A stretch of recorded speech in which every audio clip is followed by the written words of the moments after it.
Like chasing rider rearing up in the gate. And they're off. It was a clean start. And a quick one for Hothead, who goes straight to the front, joined by Go-Go Prancer. And Go-Go Prancer has speed in his comeback. Horizon Wildcat is up and on the pace, too. And in behind the Curlin Command, Milbo Baggins is next, followed by Harbor Code, who's 7 lengths off the lead. At the back, chasing rider, Bonneville Jim and Willis past the half-mile pole. And it is Hothead in front, leading by 2. Horizon Wildcat in second. Go-Go Prancer ridden hard, not responding, dropping back at the rail in third. Then Harbor Code in fourth, and on the outside, 4 lengths off the lead. It's another 2 back to Curlin Command, who's at the stage, 2 lengths clear of Bonneville Jim, a quarter of a mile to go. Hothead, Horizon Wildcat, 1-2 at the top the lane. Curlin Command splits horses. Down at the rail, Go-Go Prancer. Behind them, Harbor Code and Bonneville Jim. A final furlong for Hothead, who has widened. And it's Hothead by 4 lengths. Curlin Command on the outside. Go Prancer at the rail. It will be Hothead, a dominant front-running W. Curlin Command was second. Go-Go Prancer and Bonneville Jim.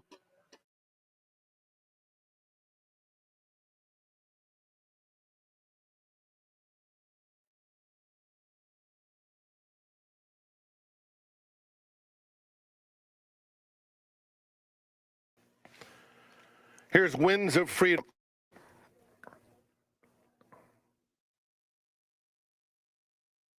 And they're off. Panuco broke well. So did Winds of Freedom. Run for Kidder in between them. Now ranges up, takes second, and is battling for and taking the lead. So it's Run for Kidder in front, Panuco and neck back. 2 more Winds of Freedom, and then it's Whiskey in a Teacup with 6 to make up toward the half-mile pole. Run for Kidder just in front. Panuco traveling kindly alongside. 2 more back to Winds of Freedom in third, and it's 5 to Whiskey in a Teacup, 3 furlongs from the money, and it's Run for Kidder, prominent throughout. Panuco just a nose away. Those 2 on even terms, with Winds of Freedom lurking in behind and making a bid to the 3 path. They're at the top of the stretch. Run for Kidder, Panuco. 2 more Winds of Freedom has a clear shot. There's an 1/8 of a mile to go, and Run for Kidder goes on a left to Panuco. Winds of Freedom on the outside with momentum, set down now by DeSormo. And here's Winds of Freedom sailing by the embattled leaders and will pull away late. Winds of Freedom by a length and a half. Panuco second, then Run for Kidder.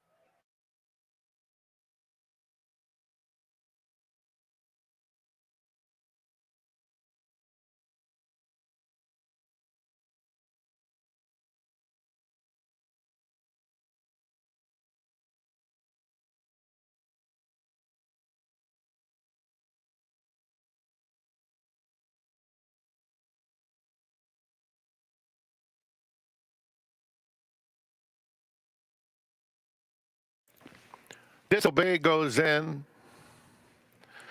Supernal to the outside. All in line. They're off. Disobey, Mining District is flashing early zip, and just behind them, Devil Be Me is third. That's Wind Ribbon in the white colors fourth, followed by Supernal, and the favorite hour, Bucky Charm, will trail through the opening stages. Where it is, long shot leader Disobey, clearing over to lead by a length and a half. Devil Be Me now takes second, followed by Wind Ribbon outside of Mining District. Supernal moves up 4 deep, and 2 clear of our Bucky Charm. They're covered by 5, 6 lengths, 3 furlongs out. And it's Disobey leading by a neck. Here's Devil Be Me, putting some pressure on in second. Wind Ribbon, Supernal continues a wide journey while taking third. Mining District and our Bucky Charm is still last and has a ton of work to do as the field turns for home. Supernal sweeps up on the outside and is up to take the lead inside the final 1/8 of a mile. Devil Be Me is fighting gamely at the rail. Wind Ribbon is in third, angling to the outside of Supernal for another try, but it's Supernal in charge, and it will be Supernal to pull off a nice upset. Tight photo for second, Devil Be Me and Wind Ribbon. Mining District was fourth.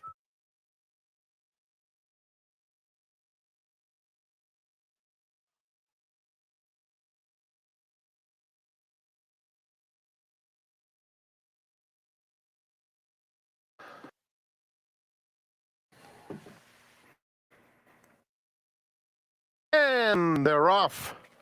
Sassy Prancelot swerved inward. On the inside, it's Princesa del Tigre going to the front. Sassy Prancelot has some speed. Thirst for Passion third. And the favorite Ultimate High settles in spot fourth. She's followed by Carol Lombard. Inside Love Our Family, she's misbehaving. And four more to Quantum Energy. Around the first turn, and the lead now belongs to Princesa del Tigre. Less than 6 furlongs out and opening up a 3-length advantage. Prancelot, Ultimate High at the rail in third. They are followed by Thirst for Passion. She's misbehaving in fifth. Carol Lombard, Love Our Family, 8 lengths, maybe more off the lead. And at the back of the field is Quantum Energy. They have a half mile to go. Princesa del Tigre bounding along with a 3-length cushion on Sassy Prancelot. Ultimate High still bides her time in third. Then she's misbehaving. Thirst for Passion is right next to that one. Carol Lombard is next. On the outside of Quantum Energy and Love Our Family now at the back. Princesa del Tigre, untroubled thus far, maintains a 3-length lead. Ultimate High, though, is now starting after her in second on the inside of Sassy Prancelot. Quantum Energy continues to make headway in fourth. There's an 1/8 of a mile to go. Here's Quantum Energy in the center of the course, trying to get to Princesa del Tigre and Ultimate High. Ultimate High moves through hand. As a reminder, Quantum Energy into second. It's Ultimate High or Quantum Energy. Ultimate High, Quantum Energy. Photo finish. That's so close.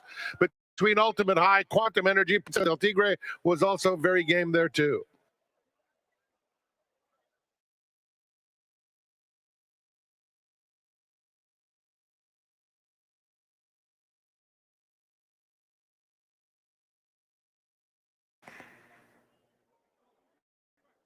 In the gate.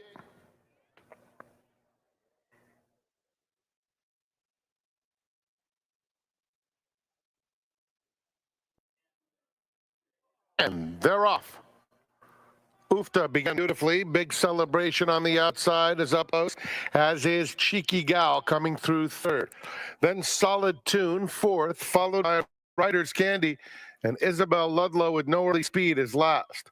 It's Ufta to the half-mile pole. Cheeky Gal tries to press at the rail. The big celebration 3 deep. 4 lengths back. Writer's Candy, Solid Tune. Isabel Ludlow steadying inside of that pair, getting a clear shot now. 3/8 of a mile to go, and Ufta goes on, doing it nicely so far. Big celebration now moves to engage second. Cheeky Gal has backed off the top pair, 2 off the third. And then Isabel Ludlow taking fourth there, 1/4 of a mile from home. And Big Celebration and Ufta are head and head at the top of the lane. Cheeky Gal has a shot at the rail. 4 length back. Isabel Ludlow is starting to find her best ride. And Cheeky Gal, very nicely handled far, is up to take the lead from Big Celebration. Nose and Isabel Ludlow continues to steam home down the center of the track. Isabel Ludlow flying at the top there, but out of time. Here's the line. Big Celebration and Adrian Escobedo in a hard fight decision over Cheeky Gal. Isabel Ludlow a closing third.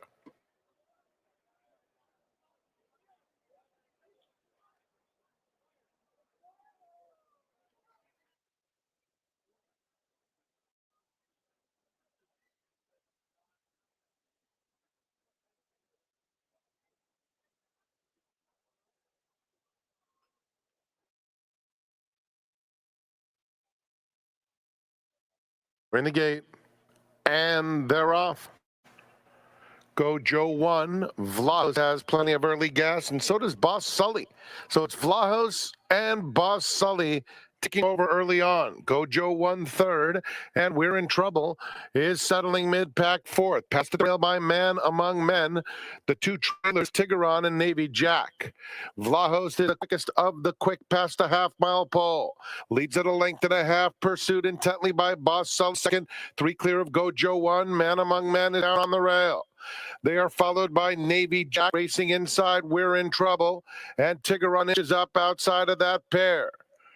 Vlahos and Boss Sully. Boss Sully, a aggressively goes right to the front, and he did it easily. Opening up on Vlahos at the top of the stretch. Man Among Men is in third. On the far outside comes Tigeron.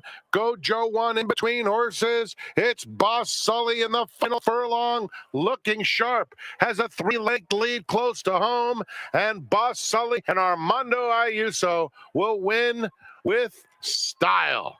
Three-way for second. We're in trouble, found his best stride and got there. Then it was between Tigeron and Vlahos.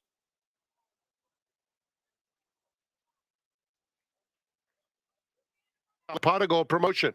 First Rewards members get an opportunity to pick an envelope from the Pot of Gold. Every envelope contains a voucher. Laura's Kiddo and Kyle Frey completing the line. They're in the gate.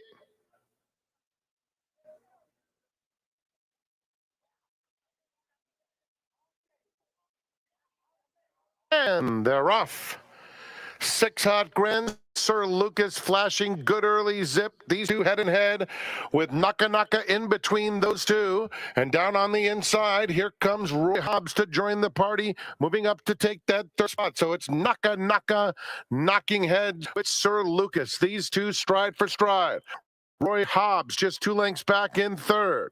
They are followed by 6 Hot Grands in fourth as they head toward the far turn.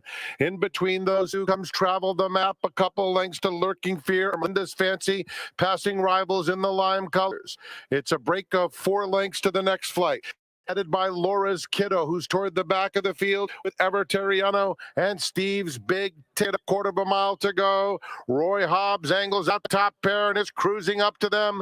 Down at the rail, it's Sir Lucas and Nakatani in between. Roy Hobbs gets to the front with a furlong left to go. 4 lengths back to 6 Hot Grand. Ermelinda's Fancy in the center of the racetrack, coming to the 16th pole, and Roy Hobbs is too strong. Roy Hobbs overwhelms the competition. In fact, under Hugo Herrera, who had to just hold on, won by almost 6 lengths. Ermelinda's Fancy was second, 6 Hot Grands was third, Nakatani fourth.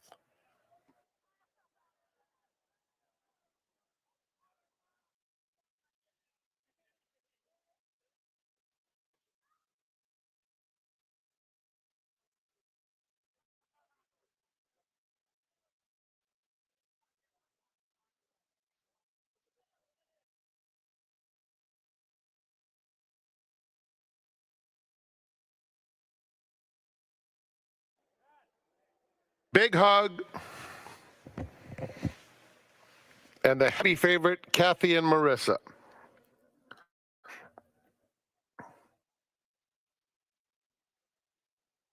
And they're off in the Santa Ana, an Omaha girl. Out right on top. She and Big Hug are vying for the lead and getting some company for long inside. Mahina takes third. Mrs. Astor, Starry Heavens is the gray, racing in mid-pack as they come through the stretch the first time. Kathy and Marissa is widest of all, and Lady Claypool is just inside of Mrs. Astor, covered by 4 or 5 lengths by the stands the first time. That's Omaha Girl at a big price, leading by a length. Big Hug in second, and Kathy and Marissa gets right into the race, moving up to take second with a lap to go. Mahina is fourth. Starry Heavens races in fifth. Mrs. Astor is next, and stretch running Lady Claypool has 7 or 8 to make up on Omaha Girl. It's Omaha Girl left alone around the clubhouse turn. In front now by almost 3 to Kathy and Marissa second. Big Hug is down at the rail in third. And then it's Starry Heavens fourth, 5 off the pace. Mahina is next. 2 more Mrs. Astor is by herself, as is Lady Claypool. They're heading to the half-mile pole. Giovanni Franco and Omaha Girl leading the way by 2.5 lengths. Frankie Dettori has a strong hold of Kathy and Marissa in second. And then it's Big Hug third. Starry Heavens galloping along in fourth. 4 lengths off the lead. Mahina, Mrs. Astor, Lady Claypool. The real race starts now. Omaha Girl starts to try and sprint for home. It's Omaha Girl in front, Kathy and Marissa within 3/4 of a length, moving up easily to her. And Starry Heavens makes a bid. Lady Claypool will go wide, but she's putting in her bid on the far outside as they reach the top of the stretch. And Starry Heavens is up to take the lead. Lady Claypool is on a roll, and she storms up alongside Mrs. Astor. It's closing late. Lady Claypool hits the front at the 16th pole as a 3-length lead. She is on a roll. Lady Claypool and Tiago Pereira to win the Santa Ana. Mrs. Astor was second, Story Heavens third, and then it was Mina.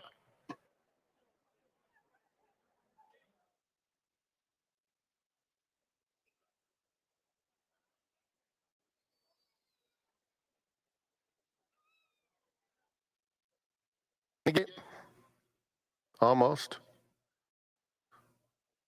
Now they are.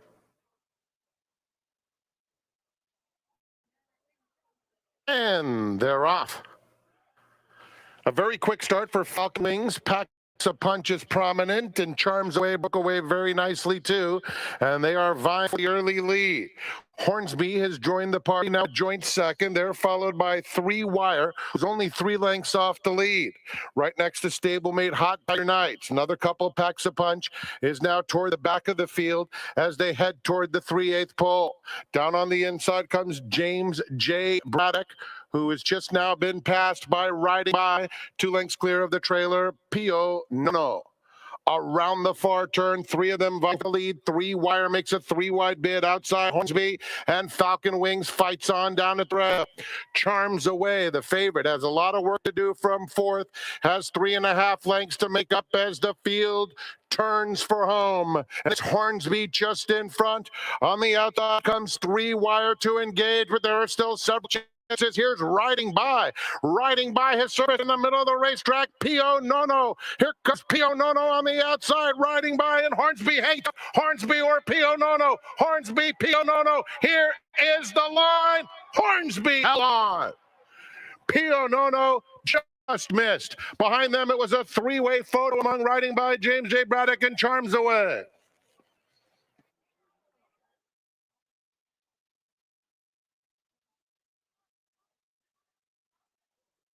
Coming forward. Misleading to the outside.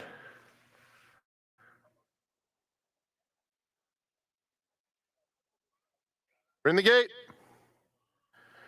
And they're off. And Tressa began beautifully. Frog has early speed. So does Robin with a Y right in the mix, along with Abazami and Storm Lady coming through 5 across the course. Pamentina is next. Vinalia settles mid-pack 5 lengths off the lead. She's followed by Cat the Confidant. Is it Loverly pushed along in the early stages? Prestige Function now going by that rival. Another 2.5 to Illuminous and Misleading. They move into the far turn, and the leader is Abazami. It's a very narrow edge rounding the turn. Down at the rails, Storm Lady is trying to keep close, along with Frog, and Tressa makes a 4-wide bid. Just in behind them, here's Vinalia revving up on extreme outside in the blue. Robin with a Y is just inside of her. They fan across the course with a furlong left to go with many chances, including from the back of the field, Misleading, who's starting to come fast. It is Benalia who takes the lead. Misleading on the outside with a stellar bid. Cat the Confidant is on the inside. Cat the Confidant or Misleading. Misleading from last to first. Mows them down under Hector Barrios. It was about a second between Cat the Confidant and Prestige Fungsun was in there. Behind them, Benalia. No idea who completed the super high five. Dollar trifecta, $3,109.60. $5 double, $1,839. $3 pick 3, $36,320.10. The 50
Hello and welcome everybody to Santa Anita, another race day here this Sunday. We've got a good card on tap and most importantly, a double carryover at Santa Anita, 218 plus thousand, an expected pool somewhere around 1.25 million.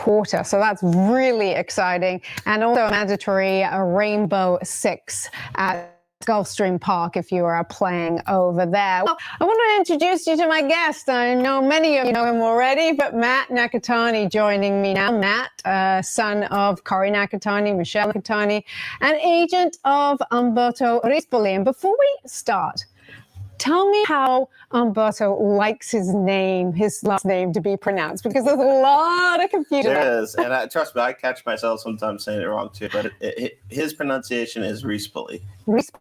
Okay, so Umberto Rispoli is his last name, and he's third in the standings currently right now. You had a very exciting morning this morning because Umberto was out there and he was working journalism, who just won. Tell us a little bit about the 3-year-old and how the work was this morning, Matt. Yeah, obviously it's exciting times. You don't want to get too overly excited, but at the same time, want to keep our composure. He's a terrific horse. We, fortunate enough to ride him. We won Grade 2 San Felipe. Was it 2 weeks ago today? Or yesterday? 2 weeks ago yesterday. But yeah, obviously it's exciting times. It was his first breeze back this morning. Umberto got off with a smile on his face, and Michael had a smile on his face too, and that's really the only thing that matters to us. And he won the San Felipe very impressively. Did it shock you how he won? Yeah, because you never, I try to keep my cool, obviously. I expect to win, but at the same time, you don't want to be overly confident, So I was just honestly, first race, back off a little layoff from when we went at the Los Alamitos Futurity. I was expecting a stepping stone, and obviously speaking with the connections and the owners, and I know he kept saying, "Listen, this is just a battle, and the war will be on May 3rd." But let's see something to progress off of, and we obviously saw something very exciting. It takes a lot of sort of assets to get a horse to the first day in May, but one of them that he absolutely has is the most beautiful, efficient stride on him, doesn't he? Yeah, you saw it pretty early on. The second Umberto got on him in the mornings before he made his debut. Yeah, he said this is a 2-turn horse all day. So from right there, kind of think like, okay, maybe we could see what we have. And the dam actually being Mopatism, which is a mare that Paul Redham had. I got to work with her with my former jock, Mark Gutierrez. So we rode Mopatism all over the country, and she was one of our big mares about 4 or 5 years ago.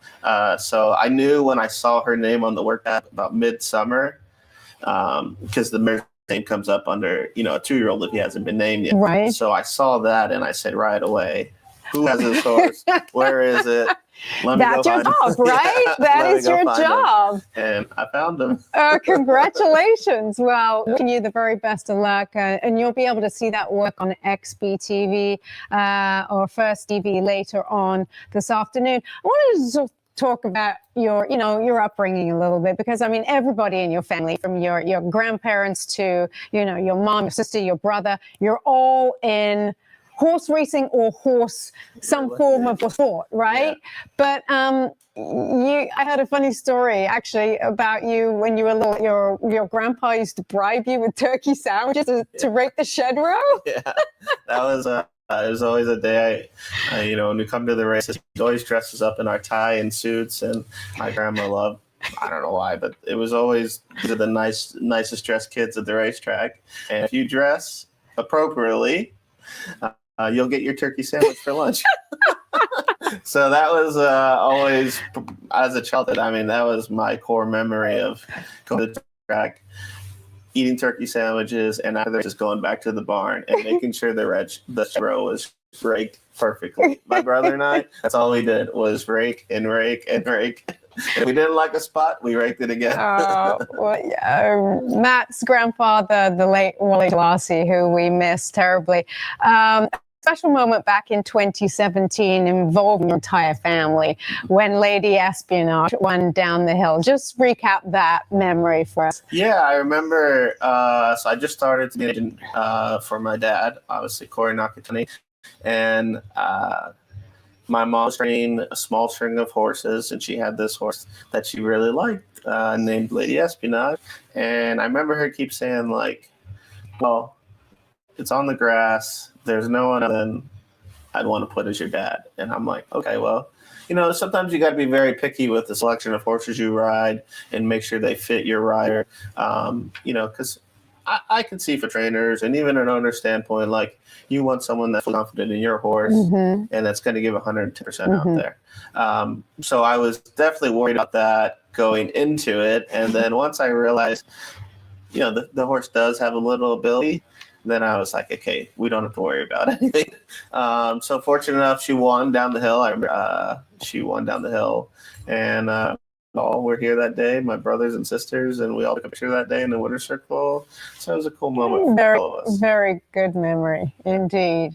All right, well, we're going to turn it over to Frank Miramati now for some scratches and changes for today's card, and then Matt and I will go through race by race and handicap the entire card. So Frank, take it away.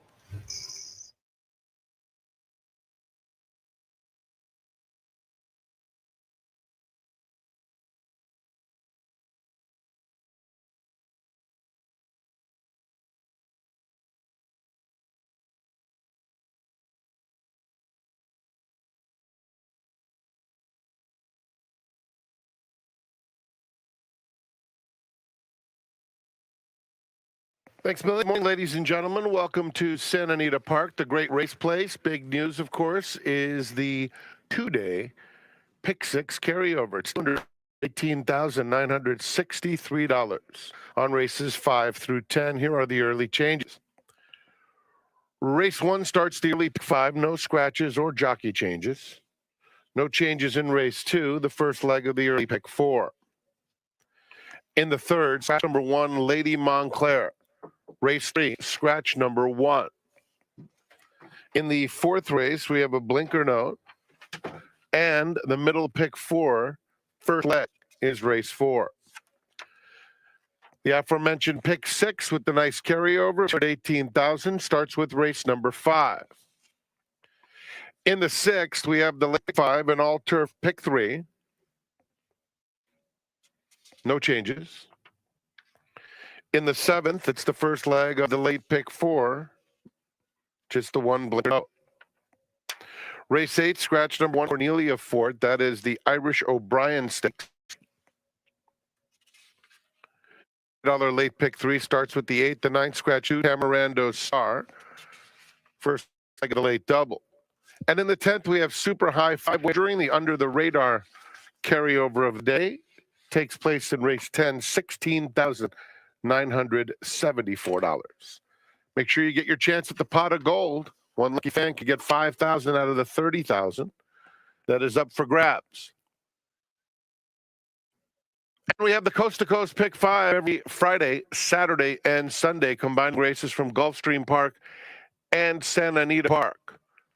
There have been great payoffs, and today's sequence begins with Gulfstream's 8-148 Pacific. Enjoy your day at the great race place. We're an hour away from race 1. Let's go back to the studio. Millie Ball, special guest today is Matt Nakatani.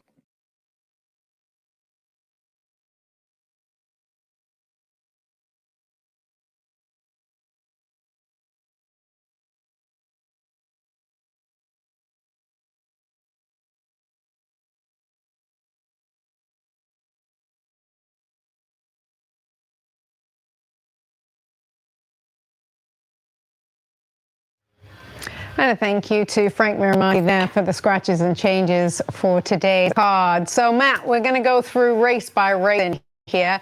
We're fast and firm. In this first race in here, you have the Old Nine, the number 3 horse in here. It was interesting to me that the horse was claimed last time out. Went now to the John Sadler barn, but you follow with Umberto in here. Yeah, he's coming off a little layoff. It's funny, I saw him working on XBTV in his last with another horse that I rode from the Sadler barn of Eagle's Flight. We were fortunate enough to ride him last week and won on him. Was it last week, 2 weeks ago? I think it was about 2 weeks ago. Yeah. It was very exciting, his comeback race. So we just think, obviously, the horse is coming back off a little layoff. It might be a little short for him going 6, but at the same time, I expect him to run well. I rode him last year, and he was a favorite in this race. Kind of gets the same caliber of horses. So he's definitely spotted well today, and, the Sadler barn loves to be aggressive and win races. So that's what we're going to be looking for today. I gave a little look to the 6 in Crazy Cavalier. He loves to run second, and especially at this level. He's run second 4 times in a row. He was able to break his first time out, but got DQ'd. So he's still stuck at this level, but he's throwing in some strong numbers that I could be on the rags, and he's probably going to be tough to beat again today. Okay, so you 3-6 for Matt, and I go 6-3. So we'll see who gets up on top in the first race. Moving on to race number 2. Now, this is a mile claiming event, 4-year-olds, and you don't have a mount in this particular race. But you, in your selections, you went 1-4 in here with Joint Venture on top. Why? Listen, the name of the game I like to see on paper is the class test. Personally, for me, when I look at Joint Venture, he's been running against a little tougher horses, 25, even at the allowance level. So today he's realistically spotted and dropping to 16. I'm pretty sure that's going to do the trick. Compared to obviously a couple of others who may be going up the class ladder. So that's why I ended up putting Zimba Warrior in for second, because you could see he ran for 10,000 last time. Yes, he did win impressively, but he's stepping up a notch up today. Simple Warrior's his style, and I think he gets a good trip in this race. But one horse that I wanted to ask you about was Duran, because he looks like the speed of the speed in here, the number 2. But when Umberto rode him way back when, August of last year, he deployed different tactics and won on the horse. He came from way out of it. What happened that day? Yeah, I remember him sitting back and making one run. That usually on the grass at Del Mar, why that works, it does. And fortunately we got done that day, and it's horses develop, horses change over time, and kind of the creatures of habit. So once he's gotten this habit of going to the lead, I think mentally he's figured it out now. Right. So he's definitely a different horse, and you can see start he's made progress, and he's realistically spotted today, I think.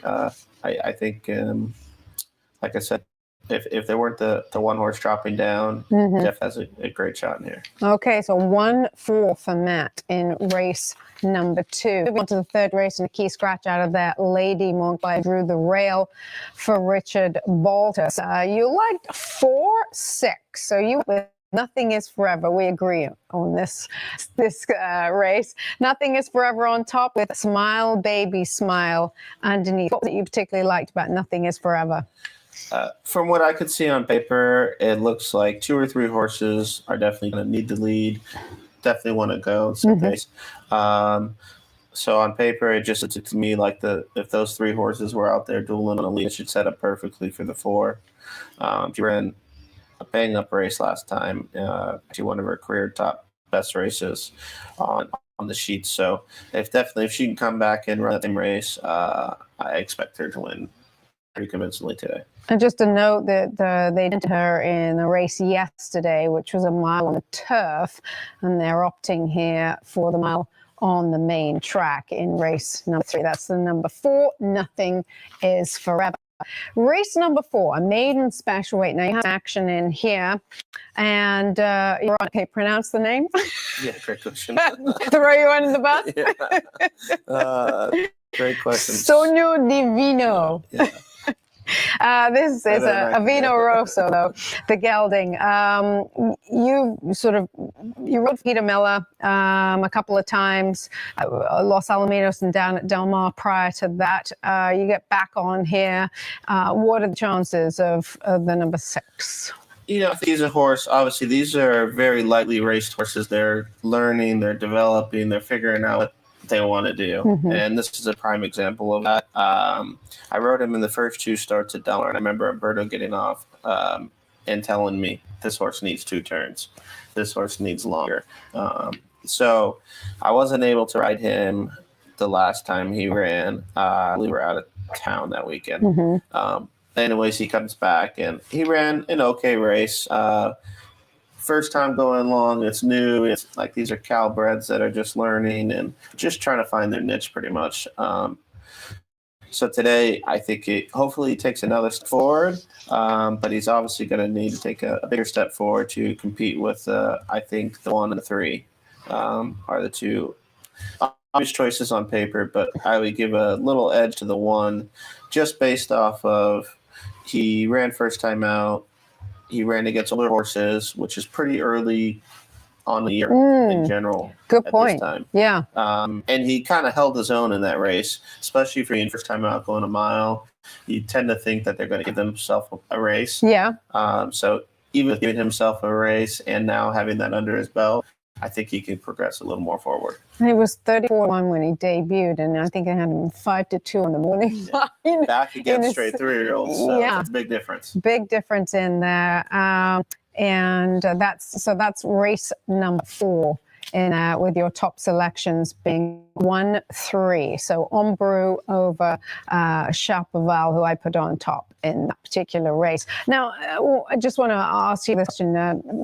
Jeff Mullins, he's hitting at 31%. Do you find yourself gravitating as an agent to those trainers that are hitting hard? Yes and no. I've always, the way to look at it is this from an agent's perspective is, it's a roller coaster ride. And obviously we're in not just for today, but we're in it for the year long. And if you win a lot of races, say in the month of January and February, usually tends to mean come March, April, you're going to be a little more quieter. But that's because your horses, if you're going through good horses in your conditions, you're always stepping up against better competition. Makes sense. So obviously if you want to get to the cream of the crop, which is the stakes level, and those you compete at the stakes level, those are the very best horses we'll find on the racetrack. So before that, it's just your everyday racing. You can see Jeff's a great job at this. I mean, he's doing really well. And you see a lot of horses are progressing through their conditions. And that just means you've got a good horse. And, obviously he's doing a great job. And hats off to him. Them well, and having your owners allowing you to place them aggressively as well. That's the key. I think that there's a couple different parts of this game. Obviously you want to go through your conditions and get as high as you can with a horse. But on the other vice versa is, placing the horses where they belong. If you don't think they're, top-notch level, so let's find a home right in between. And where they're competitive, and that's where the claim game comes in, and you can be obviously competitive at that level. And you can definitely see different trainers have different types of horses in their barn.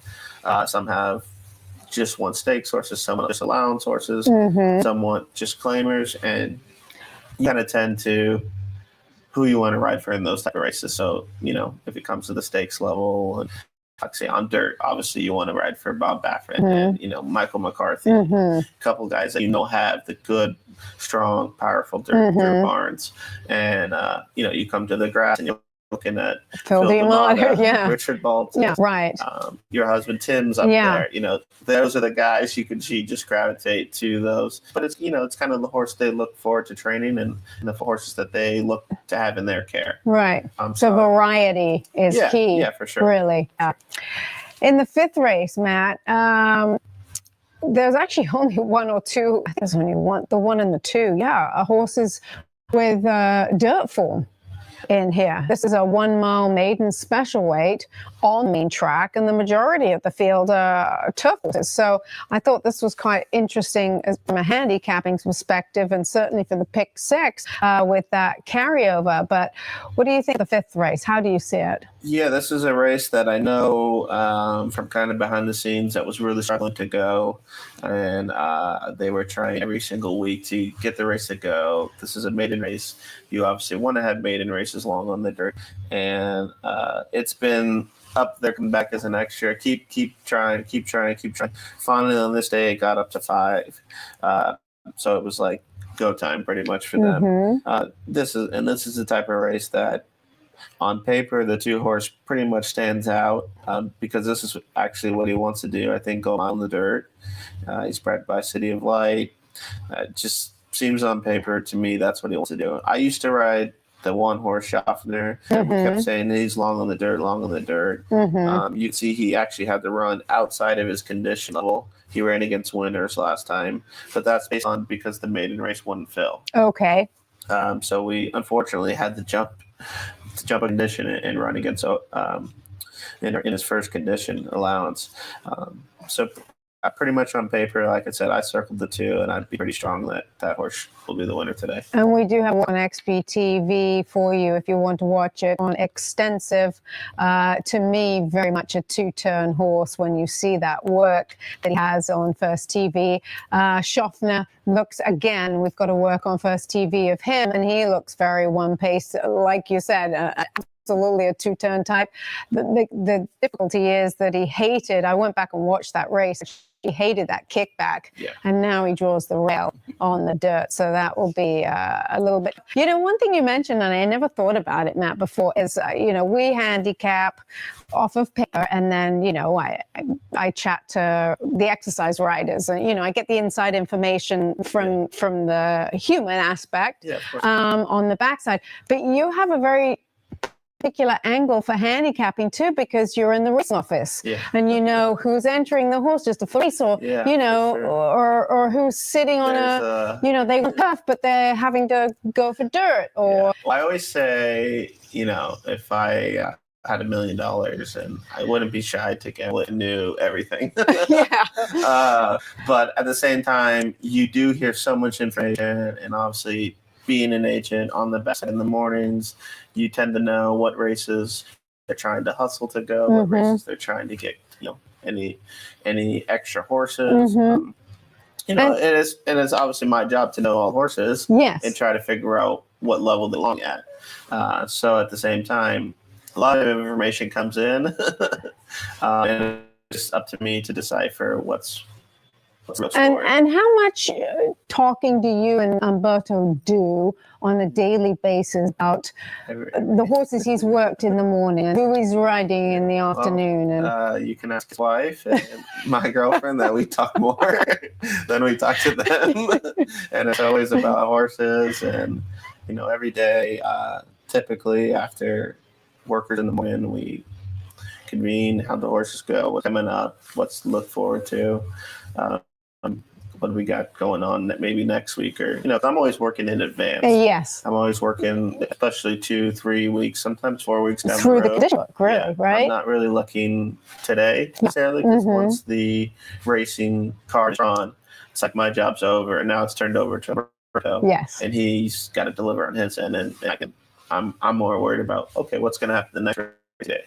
But I think most importantly, the communication between us is very long, extensive. No pun intended. But every day, even after the races, we spend 30 minutes in the parking lot deciphering how the day went, what's coming, what's going, good days, bad days, all of the above. So we're pretty hands-on as far as we want to do well, and we're both competitive people, and we don't like losing pretty much. It obviously runs in the family. The sixth race, I do want to let you know it's the final race of the NHC tournament in Las Vegas. And best of luck to Dylan Donnelly. He was sitting in second the last time we checked in this handicapping tournament, and he had a winner last weekend, so things are going really well for him. But we wish him the very best of luck. Yeah, keep it going, Dylan. So that sixth race, the last race of that tournament. The 6 furlong turf event is for claimers, $40,000 claimers in here, Matt. And your selection in this sixth race, you went 4-3 in here. So your top selection, Noble Reflection. You and I on the same boat there. Speed of the speed? Speed of the speed. That's He's it. fast. I couldn't really. I used to run this horse back in the day, and it was always Umberto would always tell me, "There's no horse faster than this horse." He is so fast. In the mornings, it's just one way go. Yeah. And for a race like today, he's proven at the distance. He's proven over this turf course. I just don't really see anybody going out there with him. Mm-hmm. Maybe could get a little pressure from Devil Moon's outside. But like I said, this horse is pretty quick-natured, and he'll be out there winging it. And it's just always a question. I agree with Irish Royalty. I thought in the minors for Irish Royalty, just because, if there is a little bit more pace than just Noble Reflection, and you should come right back and set it up for him. Right. And perhaps even Yakov on the inside, who's another closer in that sixth race. So both Matt and I on Noble Reflection, the number 4 in race number 6. Dylan Donnelly will probably have it all figured out. Best of luck against him. Okay, race number 7, 6 furlong maiden claimer in here for fillies and mares, 4 and 5-year-olds. And your selection is you liked Blister in the Sun on top and the 1 Mucho Magical underneath at 4-1 on the morning line. I love that. Tell us about Blister in the Sun. Yeah, I think obviously Blister in the Sun's back to my point of a class dropper. Mm-hmm. She's definitely that one seeking to find her friends in the right level. But I also noticed that Mucho Magical was looking for the same thing. And if you go back to 2 races back, the company line that she ran with, those horses have come out, and I think Running Super's broken her mid and also gone through the starter condition. So to me, maybe she's faced a little better horses. They both come out of the same race last time. Now, be it that was on the turf, they were talking about the dirt. So I think if she can, Music Magical can run back to her first race on the dirt, she'll be competitive right there with the 2. First TV had a workout for Petite Ange, who's the number 4 in here, and that March 8th work, 46 and 3. So I had to see it just to see, that's pretty darn fast for a main track work, but it was a legit work and the blinkers were on, and she actually wasn't hustled that much in the work to get that time. So I was impressed with that. I did note that if you go back a little bit further in her workout tab, she's got some pretty quick work, so she might just be a really good workhorse, but those blinkers look like they might have sharpened her up. Sharpened her up a bit. She should be a little bit of a price in that 7th race. The 8th race, the feature race. Now we're talking. Okay, so in this race, you ride Pushiness, and touching on a workout for Pushiness that we want to show back. This is a work from March 1st, and Pushiness in this work is light cap. Not the easiest to start off with, is she? Is she aggressive in her races? Aggressive. She's always been the one that just full throttle. Look at her. I mean, she is like she's, beating the dashboard. She's on the lead pretty much. I don't think she's ever not been on the lead. And I probably gonna. We're trying a little something different today. Obviously, she's Calbred. She's Cal Stakes winner. We've tried the Del Marco in 5/8, and to me, that was one of their races on paper. I know we did get beat, but if you look at those 2 horses that beat us that day, have come back to run in States Company. So if she can handle the downhill, which I expect to, if Umberto can slow her down a little bit, she's just a classy filly, and she knows what she's doing. She knows her job. Right. And like I said, it's maybe we'll be holding our breath for the last 16th of a mile, but you never know. How many Calbreds does Rapoli Sable own? Not many. No? Not many, Yeah. but I know obviously this is a big one since day one. Yeah.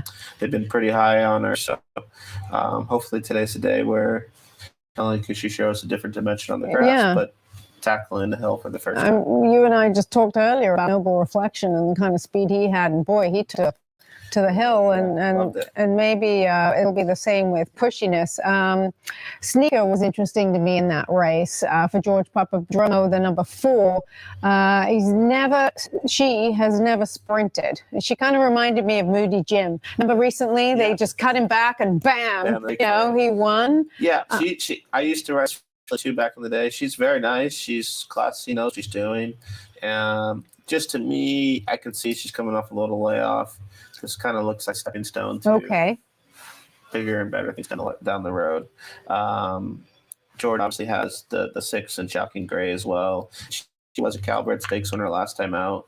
I know she's a tricky filly to ride from everything that I've heard before, and she likes to stay on the outside. So seeing her draw the 6 hole, she's going to get that outside trip. She's probably going to be in the clear, and if she's on her day, she'll be tough as well. So much good information when speaking to a jock. Jock say, did you get I know she doesn't like being on the outside because when we rode her, she didn't like being on it. This is great information, though. And there's a lot of information, like I say. And you touched on something else. I mean, you said, this is a start point for down the road. You probably got that 2-week condition book already in your head. You know what races are coming up. Yeah, sure. Well, I knew because, obviously, Bordeaux's one of the top grass riders, not only here, but in the country. I firmly believe that. And so a lot of trainers and owners would like him on the grass in grass races here. So I get the pitch from a lot of trainers and owners. Hey, will you ride my horse in this race? Or what about this? Or what about, I want to do this. So necessarily, if I don't ride him in that race, I still know what their plan is. Right. So I kind of, like I said, throw everything, all the ideas, different things coming forward, and then I usually make my decision. But I like to do my homework. I like to have everything prepared way early on, as soon as the condition book comes out, which is, like I said, 2-3 weeks in advance. I mean, that night I'm up all night going through it all and figuring out everything I want to do. It's basically a puzzle, and you just got to put the pieces together where they fit and have everything mapped out. For me, earliest as possible, better for me, because I like to have a plan and know what's going on for the future. Okay, well, we need you on Johannes in Burritos Cup Mile next year. Okay, the end of the year. Is that early enough? Yeah. After last year's heartbreak, I don't think Umberto and I don't think I've ever done this, but we both cried after that race. I remember up in that tunnel, and he just gave me a hug, and we both broke down. Yeah. Like I said, after that heartbreak of last year, running second, it was give me Breeders' Cup 2025. It can't right come quick enough, right? Give it to me tomorrow. I need it, because I think we can definitely turn the tables. And like I said, hopefully this year. Let's hope so. All right, moving on to race number 9. We got 2 more to go through. Yeah, the 9th race is a mile. It's a $20,000 claimer with a non-3 lifetime attached to it. Scratch out Tamarando Star in it. That was the number 2.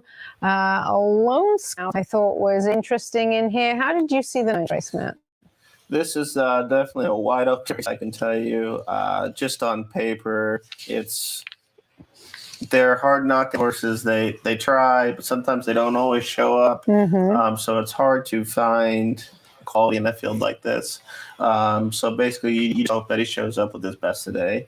And the Scout, a horse that Umberto's ridden, he's third the last 2 times. We're just looking for him to show up with his best race, and his best race on paper can definitely win this. It's just, does he want to do it today?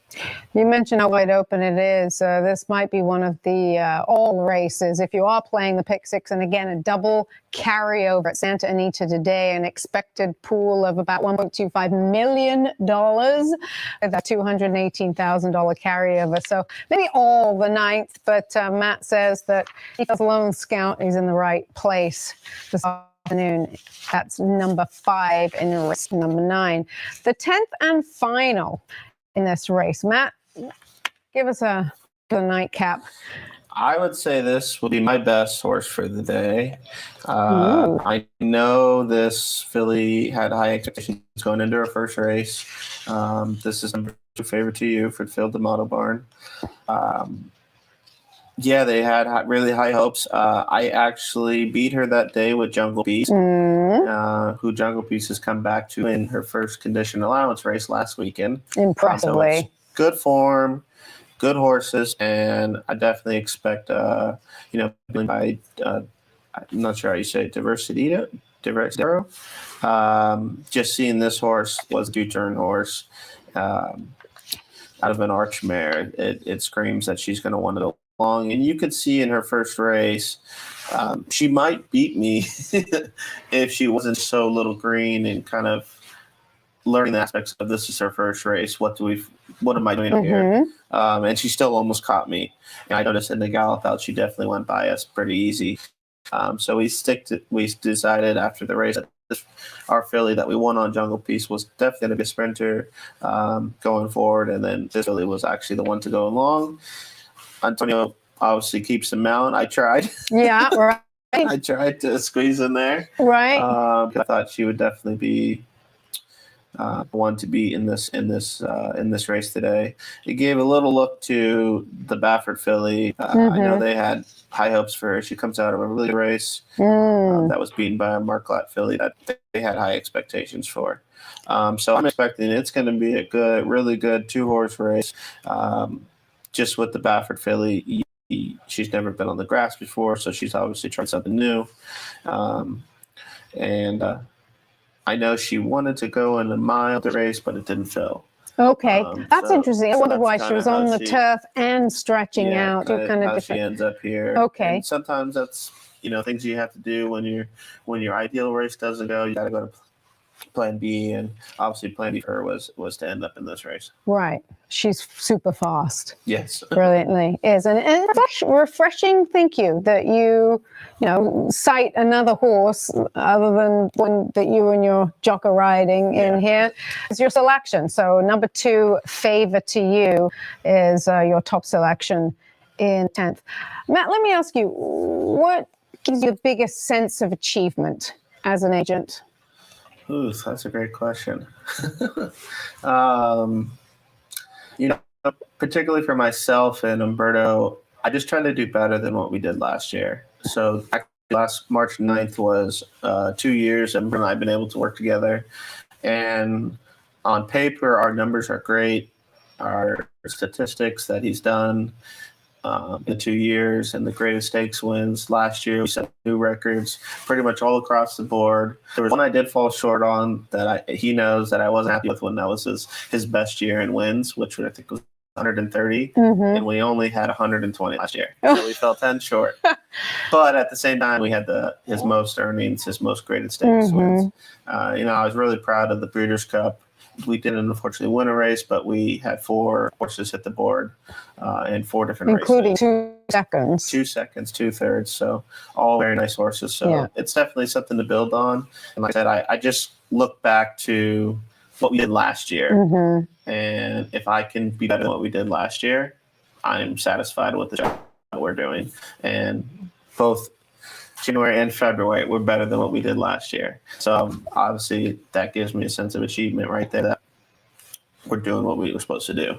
And obviously we got to look forward to this next 2 months. As I keep saying, he said to me the other day, 50 days. And, I get a lot of friends that text me and they're on the countdown already. Yeah. They see what we see. So knock on wood, I'm just, excited for the ride and to take it day by day. Right.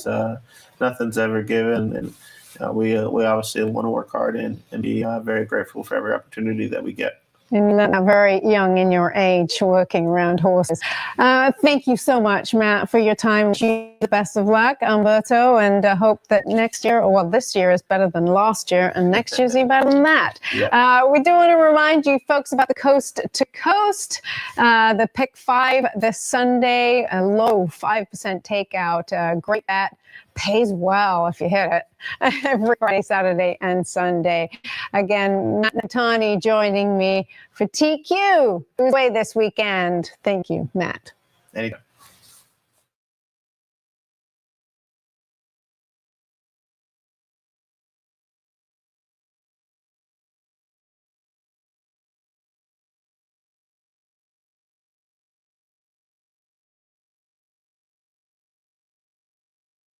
Ladies and gentlemen, please rise for our national anthem.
Good afternoon and welcome to Santa Anita Park. The track conditions are brought to you by John Deere. Here are the changes. We are fast and firm. The rail on the turf at 10 feet. First race, no scratches. Jockey changes. No changes in race 2. In third, scratch number 1, Lady Montclair. We take out the 1. In the 4th, we offer middle pick 4 wagering. The 5th starts color pick 6, huge pool today, anticipated over 1.2 million because we have a carryover of 218,000 plus. Pick 6 starts with the 5th. Race 6, late pick 5 and alter pick 3, no changes. The late pick 4 starts with race number 7. In the 8th,